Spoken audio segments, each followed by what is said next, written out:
Hello. యెషయా గ్రంథము 6:7. ఏలయనగా మనకు శిశువు పుట్టెను, మనకు కుమారుడు అనుగ్రహించబడెను, ఆయన భుజం మీద రాజ్యభారం ఉండెను.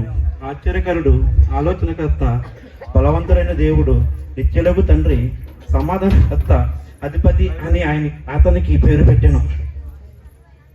ఇది మొదలుకుని మితి లేకుండా దానికి వృద్ధియు క్షేమమును కలుగునట్టును సర్వకాలము దాని సింహాసనము రాజ్యమును నియమించెను.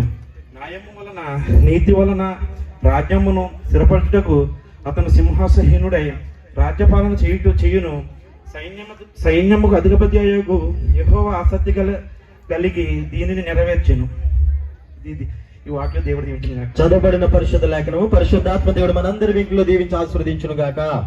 ఆమేన్. మంచిదండి. సువార్త పాఠము మన మధ్యలో ఉన్న సహోదరులు సుధాకర్ అని వచ్చి మన కొరకు చదివి వినిపిస్తారు. లూకా సువార్త 2వ అధ్యాయము 11 నుంచి 16 వచనాల వరకు.